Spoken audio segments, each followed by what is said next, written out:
All right, so ladies and gentlemen, welcome back to my YouTube. This is Cal the Barber. I'm in the kitchen and I'm reading Facebook, and I wanted to address a post that was put up just today. And I found it very interesting and an interesting topic as it goes towards the way women see us as black men, how black women see us. And sometimes I don't even think they understand the things that they say and the things that they post. You know, I think that they don't necessarily mean harm, but I just don't think they quite understand. So I'm going to break down this post. I'm going to read the post as written. So don't judge me for any grammatical errors or, you know, words that may not be words. That's not my bag. I'm not going to fix them for her. I'm just going to read it as is, okay? All right, here we go. It's time for my queens to get back into the harmony of our feminine energy, because there's no great revolution without the black woman, period! Exclamation point. Due to the economic warfare and living in a state of poverty, we had to masculize ourselves and do what we needed to do due to the fact that the black man is being taken out of the homes.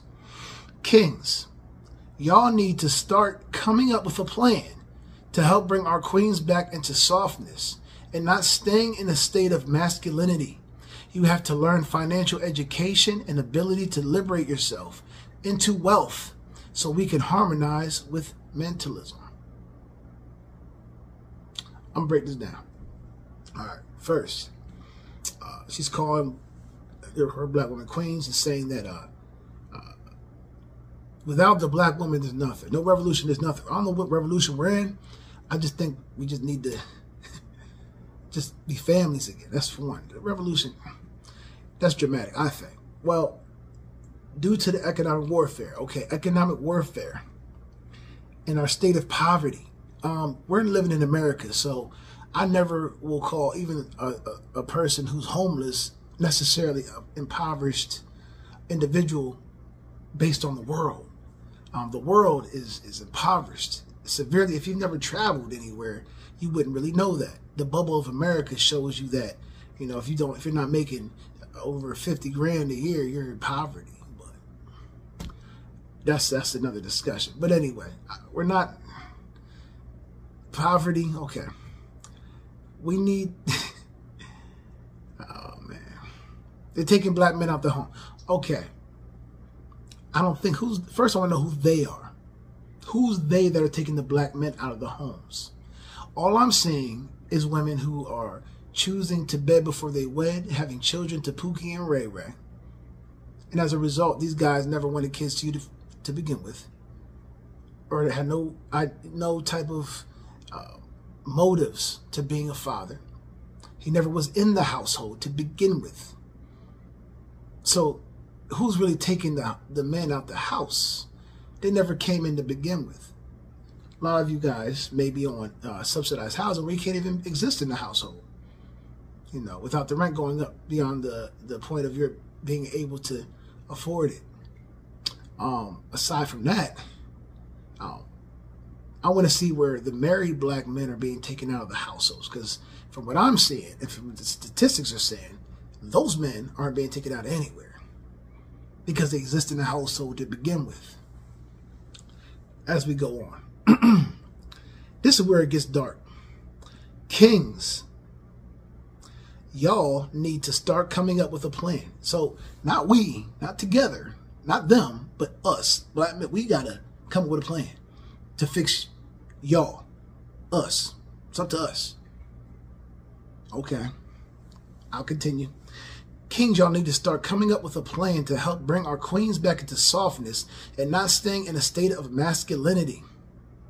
We got to make y'all soft again. Okay. You have to learn financial education and the ability to liberate yourself into wealth. What does money have to do with any of this? So that's the problem with the modern woman.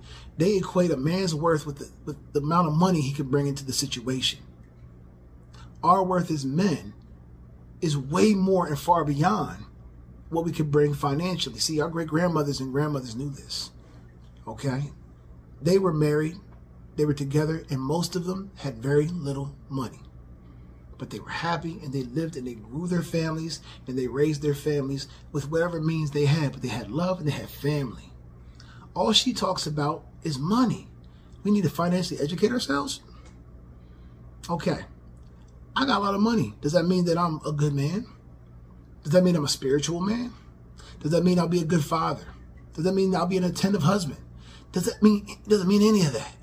She didn't mention spirituality, character, none of that stuff. Only money and finance and wealth. Wealth. They did it with little to nothing back then.